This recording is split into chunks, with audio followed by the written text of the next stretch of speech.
안녕하세요. 요즘 2022 개정교육과정 때문에 특히 고등학교 공통영어 때문에 좀 머리 아프신 분들 많으시죠? 네, 맞아요. 뭐 성취 기준이다, 성취 수준이다. 평가는 또 어떻게 바뀌냐. 궁금한 게 많으실 거예요. 네, 저도 그렇습니다. 그래서 오늘 저희가 이 자료들을 좀 꼼꼼히 봤는데요. 네.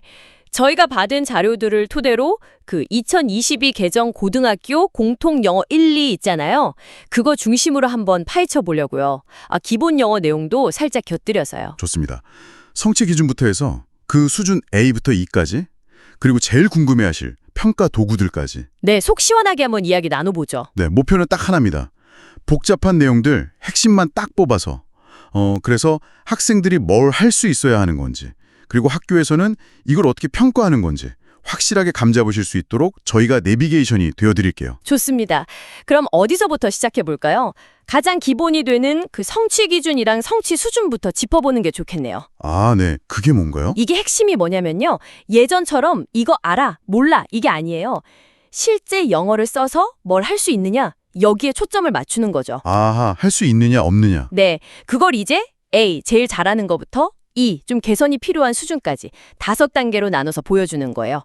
듣기, 말하기, 읽기, 쓰기 다요. 오, 그러니까 단순히 지식을 아는 걸 넘어서 실제로 영어를 얼마나 잘 쓰느냐, 이게 이제 기준이 된다는 말씀이시군요. 바로 그거죠. 이게 바로 학습 목표고 또 평가의 잣대가 되는 거고요. 그렇군요. 그럼 자연스럽게 평가 방식도 좀 달라졌겠네요.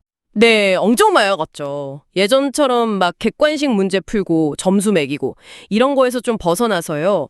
진짜 영어를 사용하는 능력을 보여줄 수 있는 그런 다양한 평가 도구들이 쓰이는 거죠. 암기력보다는 실제 소통 능력을 보겠다 이거예요. 평가 도구가 다양해졌다. 이게 사실 제일 궁금한 부분일 것 같아요. 특히 서술형, 논술형 평가가 많이 언급되던데. 이건 구체적으로 어떤 식인가요? 네, 서술형, 논술형이 정말 중요해졌어요. 예를 들면 이런 거예요. 친구 관계 어려움에 대한 대화를 듣고 내용을 요약하거나 빈칸을 채우는 거. 아, 듣고 요약하게. 네, 또 해양 플라스틱 오염 문제 같은 글을 읽고 그 정보를 표로 딱 정리하는 능력. 아니면 CO2 배출량 그래프 같은 거 있잖아요. 그런 걸 보고 분석해서 설명하는 거예요. 와, 분석 능력까지. 그렇죠. 또 어떤 글, 예를 들어 소방관의 공감 능력에 대한 글을 읽고 그 내용에 기반해서 질문에 답하는 것도 있고요. 그리고 자기 경험, 봉사활동 경험 같은 걸 바탕으로 보고서를 쓴다거나 이런 식으로 주어진 조건에 맞춰서 글을 쓰는 능력이 아주 중요해졌어요. 단순히 답만 쓰는 게 아니라 진짜 분석하고 요약하고 자기 생각을 논리적으로 쓰는 능력이 핵심이네요. 공통영어 2로 가면 더 어려워지나요? 그렇죠. 조금 더 심화된다고 볼 수 있죠.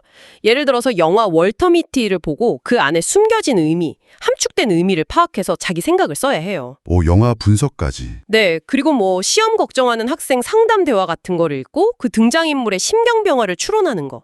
이런 식으로 더 깊은 이해력, 표현력을 요구하죠. 그냥 쓰는 게 아니라 조건도 있다고요? 네, 맞아요. 그게 또 중요해요. 이 어휘는 꼭 써라, 단어는 몇 자 이상 써라, 이런 조건들을 맞춰서 써야 하는 거죠. 이야, 이거 쉽지 않겠는데요? 그럼 이런 쓰기 평가 말고 다른 유형도 있나요? 그럼요.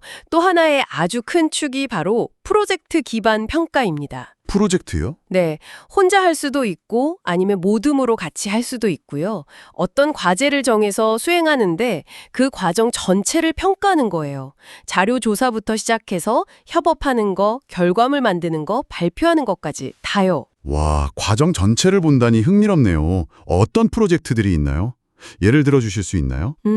예를 들면 사회 문제 해결을 위한 공익 광고를 학생들이 직접 기획하고 만들어서 발표하는 거예요. 오, 공익광고 제작. 네. 또 뉴스 미디어에 나타나는 어떤 정치적, 문화적 편견 같은 걸 분석하고 이걸 개선하기 위한 캠페인을 기획해보는 활동도 있고요. 좀 더 생활과 가까운 주제로는 각 나라의 컴포트 푸드 있잖아요. 위안을 주는 음식. 그 음식 문화를 탐구해서 발표하는 것도 있어요. 와, 정말 다양하고 실제적인 활동들이네요. 혹시 기본 영어는 좀 다른가요, 평가 방식이? 네, 기본 영어는 아무래도 좀 더 기초적인 활동에 집중해요. 예를 들면 냉면 만드는 법, 그 조리법 카드를 순서대로 맞춘다거나 아, 네네. 아니면 동물 보호서 봉사활동에 대한 짧은 글을 읽고 빈칸을 채우는 거. 이런 식으로 기본적인 이해력, 표현력을 확인하는 데 중점을 둡니다. 자, 그럼 정리를 좀 해볼까요? 이런 변화들, 성취 기준, 다양한 평가 방식들, 이게 지금 듣고 계신 당신에게 왜 중요할까요? 네, 그게 중요하죠. 학생이시든 학부모님이시든 아니면 교육계에 계신 분이든 이 변화를 아는 게 앞으로 영어 공부 방향을 잡는데 정말 중요한 정보가 될 거예요. 맞아요. 단순히 뭘 배우냐가 아니라 어떻게 배우고 어떻게 평가받느냐, 이걸 이해하는 게 핵심인 거죠. 네, 이제는 방향이 완전히 달라졌으니까요. 네, 정리하자면 2022 개정 고등학교 영어는 이거예요.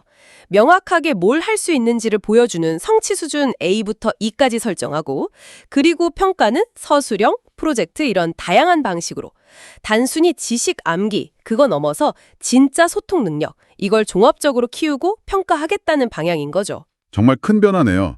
듣다 보니 예전처럼 그냥 단어 외우고 문제집만 푸는 방식으로는 좀 한계가 있겠다 이런 생각이 드는데요. 그렇죠. 충분하지 않을 수 있죠. 그래서 마지막으로 이런 질문을 한번 던져보고 싶어요. 네, 어떤 질문이시죠? 이렇게 평가 방식이 다양해지고 실제 활용 능력을 중요하게 생각하는 교육과정으로 바뀌고 있는데 혹시 당신의 영어 공부 습관은 아직 예전에 머물러 있지는 않으신가요? 이 새로운 변화에 발맞춰서 진짜 성공적인 영어 학습을 하려면 내 습관을 어떻게 바꿔야 할까 한번 진지하게 고민해 보시면 어떨까 싶습니다.